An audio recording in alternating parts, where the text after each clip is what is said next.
Ya, jadi terima kasih.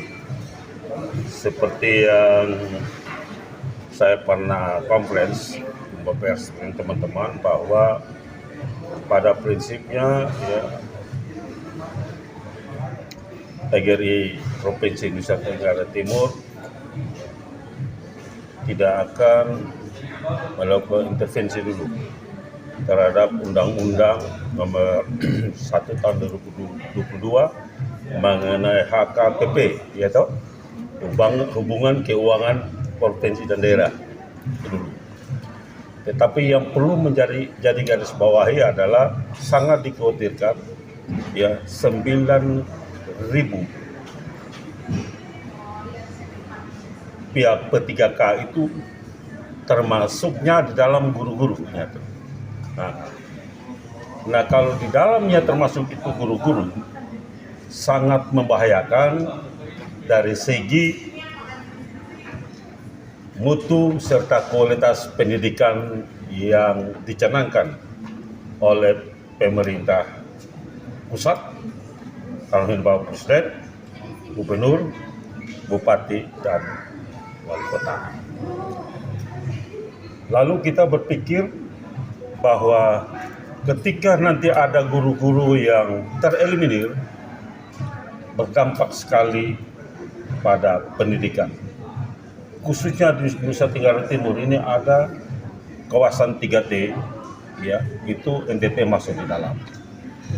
Yang kami seruti dari PGRI Provinsi Nusa Tenggara Timur ini merupakan bagian yang tidak terpisahkan daripada kualitas pendidikan menuju Indonesia Emas, ya, itu yang dicanangkan. Nah, kalau Undang-Undang Nomor 1 Tahun 2022 tentang HKPP, ya, ini sangat dikhawatirkan berbagai macam yang akan dampak, ya. Selain itu menyangkut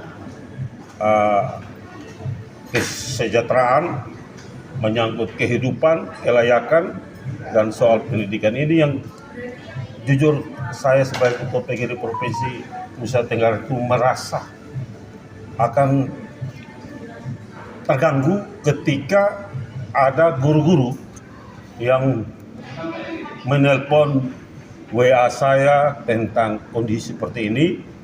Tugas saya hanya mau menyampaikan bahwa akan berlakukan kan tahun 2027, ya.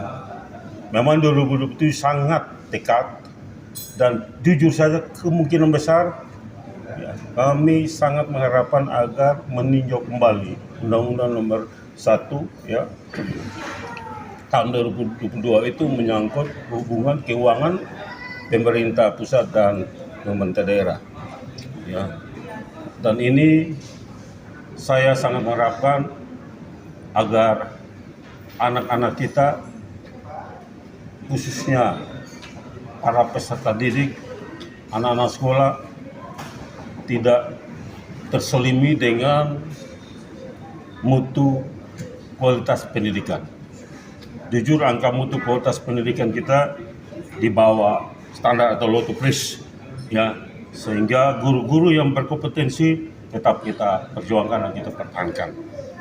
Dan sekali lagi pernah saya ngomong, kami PGRI Provinsi Nusa Tenggara Timur akan membuka posko pengaduan terhadap seluruh guru-guru P3K yang merasa khawatir, yang merasa nanti tereliminir. Kita berjuang bersama-sama. Jujur saya katakan bahwa ini merupakan kebaikan ya bagi kita.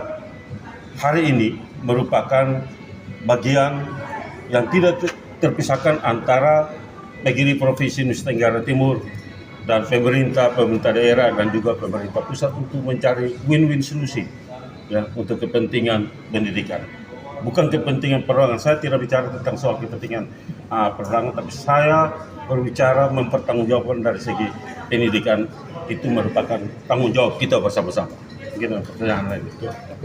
Kalau misalkan ini benar dilakukan, langkah apa yang benar terjadi pemberhentian terhadap 9.000 PTK, kemungkinan akan ada aksi unjuk rasa. Ya. Tanggapan sebagai Ketua PGRI Nusa Tenggara Timur seperti apa terkait hal Ini tersebut? pas sama ya, saya jawab ya.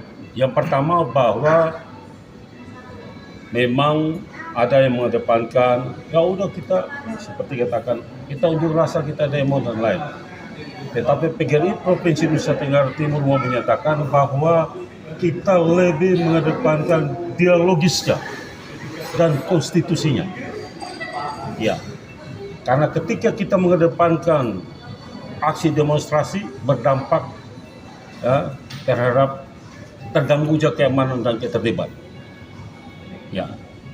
Yang kedua, terganggunya perekonomian Provinsi Nusa Tenggara Timur yang telah dicanangkan oleh Gubernur Nusa Tenggara Timur, ya, Bapak Michael Kalene dan Wakil Gubernur Dr. Joni Asadoma tentang ayo membangun NTT, ya, dengan filosofi dan konfigurasi seperti itu.